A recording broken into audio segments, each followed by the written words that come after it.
அதே மாதிரி வர ஆடி கிருத்திகையில் வந்து காலையில் 11:11க்கு 11 முறை ஓம் சரவண பவ சொல்லிவிட்டு உங்கள் வேண்டுதலையும் 11 முறை சொல்லுங்கள். அது வேண்டுதல் சொல்லும்போது அந்த 11:11 அது தாண்டிட்டா பரவாயில்ல. அந்த ஓம் சரவண பவ தான் அந்த 11:11க்குள்ளே சொல்லி முடிக்கணும். அது ரொம்ப ஞாபகம் வச்சுங்க அப்படின்னு சொல்லிட்டு சொல்கிறேன்.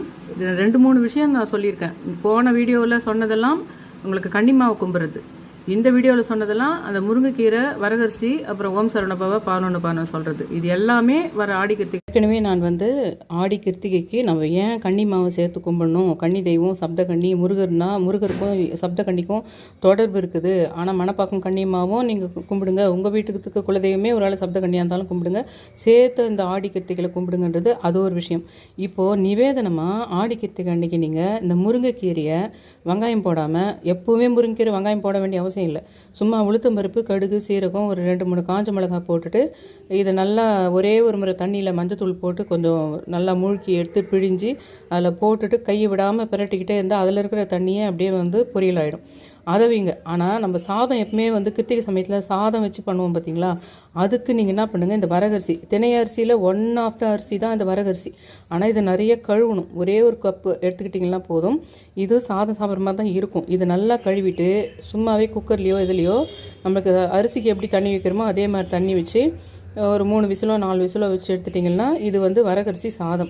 அதுக்கு வெறும் பருப்பு, துவரம்பருப்பு, வேக வச்ச பருப்பு டால் மாதிரி பண்ணிவிட்டு உப்பு மட்டும் போட்டுட்டு தாளிச்சிட்டு பண்ணாலும் பண்ணலாம். இல்லை சாம்பார் வச்சுட்டு இந்த வரகரிசி சாதத்தை வாழை இலையில் வச்சு அதில் சாம்பார் ஊற்றி சைடில் இந்த முருங்கீரை பொரியலை வச்சு நீங்கள் நிவேதனம் வச்ச 6 மணி நேரத்துக்குள்ளே உங்களுக்கு நல்ல செய்தி வரலாம். அப்படி இல்லை நான் மேக்ஸிமம் 6 நாளைக்குள்ளே நீங்கள் எதிர்பார்த்த நல்ல செய்தி வரும். இந்த முருங்கைக்கீரை பொரியல், இந்த வரகரிசி சாதத்தை வச்சு அதுக்கு மேலே சாம்பார் ஊற்றணும். அந்த சாம்பாரில் நீங்கள் வெங்காயம்லாம் போடலாம், முருகருக்கு வெங்காயம் பூண்டெல்லாம் போடலாம், அந்த கன்ஃபியூஸ் வேணாம். இந்த மாதிரி வரகரிசி சாதமும் முருங்கைக்கீரை பொரியலும் இந்த ஆடி கிருத்திகையில் வச்சுட்டு 6 மணி நேரத்தில் இருந்து 6 நாளுக்குள்ளே நீங்கள் எதிர்பார்த்த நல்ல செய்தி வரும். இது உண்மை அப்படின்னு சொல்கிறேன். அவ்வளோ கனெக்ஷன் இருக்குது முருங்கைக்கீரைக்கும். அந்த வரகரிசி சாதம் ஔவையாருமா ரொம்ப விரும்பி சாப்பிட்டது.